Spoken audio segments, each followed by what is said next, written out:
Well, last week we embarked on the Starship Enterprise in order to get into a little bit of a differential with regards to the way we think and see things, think about and see things, and stepped into a different role in our minds. Hopefully, some did, some didn't. With regard to the character that we are playing in life and the way in which we perceive things as that character.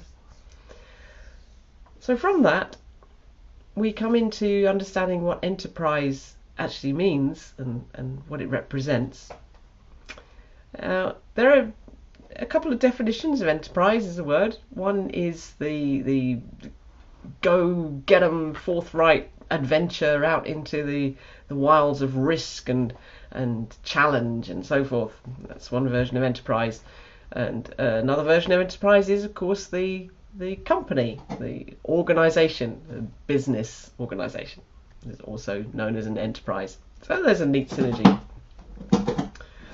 The noise that you can hear in the background is a rabbit tearing apart a cardboard box. He's in a very, very big enclosure. He's tearing apart a cardboard box, so take no notice. Can't stop him. Having said that, dissonance is a discord.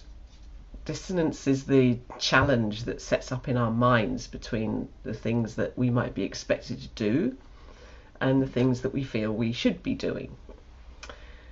So dissonance is created by a conflict between the things that we are aligned in circumstance to have to do or consider or take part in, versus what we feel inside as our own set of values. So it's a big can of worms, dissonance. It covers a lot of ground. And in this session we were looking at the ways in which that sets up challenge for the objectives when you're on a road to excellence, because there are certain priorities, obviously, that you will prioritize on the route to excellence, and one of those is communication, another is understanding, and another is knowledge and information gaining.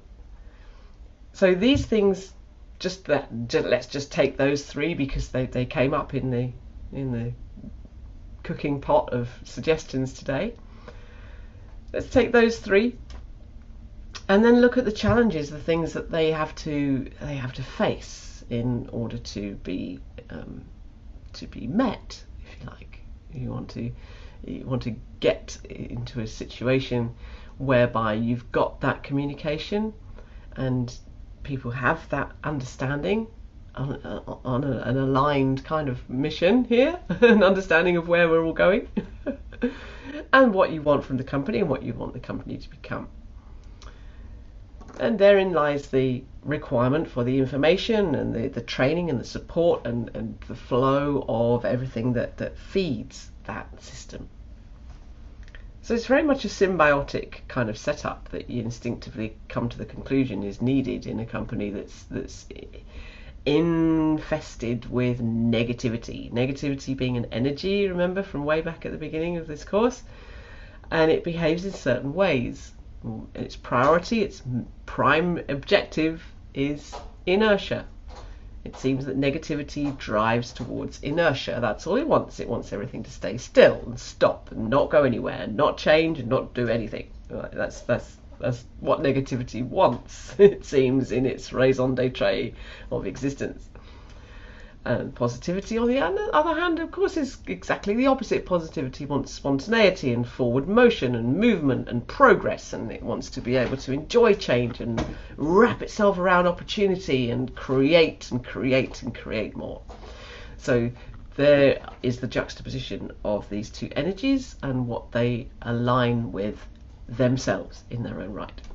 So when it comes to dissonance, and we have this conflict inside us, it can set up all kinds of standing waves for that energy, and you don't necessarily easily know where to fit with the priorities that are presented to you. So what do you do if you are in conflict within yourself and you are presented with a situation that you feel you can't change? Well, that's what we explored in this session.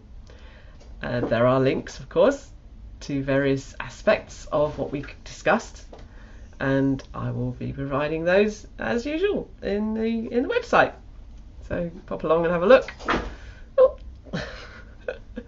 And I'll see you next week. Thanks very much. Take care. See you later. Bye.